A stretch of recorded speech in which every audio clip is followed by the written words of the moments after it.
बार जब आप एक नक्शा खोलते हैं, एक फोटो टैग करते हैं या एक सवारी बुलाते हैं, आपका फोन पहले से ही जानता है कि आप कहाँ हैं। न तो लगभग, न ही अस्पष्ट रूप से, बल्कि बिल्कुल। यह आधुनिक जीवन का एक सबसे शांत चमत्कार है और इसके सबसे बड़े जोखिमों में से एक है। आपके स्मार्टफोन की दिशा की समझ आपसे 20,000 किलोमीटर ऊपर पृथ्वी की परिक्रमा करते उपग्रहों के समूह से शुरू होती है। प्रत्येक उपग्रह एक संकेत भेजता है जिसमें भौतिकी की सबसे कीमती चीज होती है, समय। आपका फोन एक साथ कम से कम 4 उपग्रहों को सुनता है। यह मापता है कि प्रत्येक संकेत को आने में कितना समय लगता है। कुछ अरबवें सेकंड का अंतर और बूम, यह आपके सटीक स्थान को त्रिकोणित कर देता है।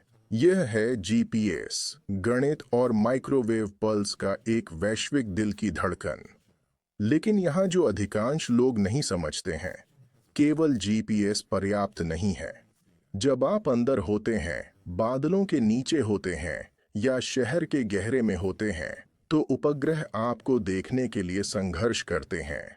तब आपका फोन चुपचाप बैकअप के लिए कॉल करता है। Wifi network, cell tower, bluetooth beacon, यहाँ तक कि आपके एक्सेलेरोमीटर का झुकाव, हर डिजिटल ब्रेड क्रम्ब आपके स्थान की छाया में जोड़ता है।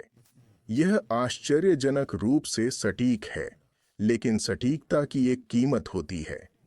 हर स्थान पिंग डेटा बनाता है। आप किससे मिले, आप कहाँ रुके, आपके दिन को कौन सा पैटर्न परिभाषित करता है, और वह डेटा आपकी स्क्रीन पर नहीं रहता। इसे बेचा जाता है, विश्लेषण किया जाता है और अदृश्य नक्शों में डाला जाता है, जो भूगोल के नहीं बल्कि व्यवहार के होते हैं। सोचिए, आपका फोन न केवल यह जानता है कि आप कहाँ हैं, बल्कि आप कौन बन सकते हैं। जिम में बार बार जाते हैं, स्वास्थ्य बीमा प्रीमियम समायोजित कर सकता है। हर दिन एक ही कैफे में रुकते हैं। विज्ञापनदाता पहले से ही आपके सुबह के मूड को जानते हैं। यह परनोइया नहीं है, यह स्थान की अदृश्य अर्थव्यवस्था है। फिर भी यहाँ विरोधाभास है। हम इस पर निर्भर हो गए हैं। खोए हुए बच्चों को खोजने से लेकर चोरी हुए कारों को ट्रैक करने तक, आपदाओं में जीवन बचाने तक, स्थान डेटा आधुनिक ऑक्सीजन है। आप डिजिटल जीवन नहीं जी सकते बिना डिजिटल पदचिह्न छोड़े। तो शायद असली सवाल यह नहीं है, आपका फोन कैसे जानता है कि आप कहाँ हैं, बल्कि यह है, आप कितना जाना चाहते हैं। क्योंकि वही उपग्रह जो आपको घर तक पहुंचाते हैं, वे आपको दुनिया के लिए भी दृश्य बनाते हैं।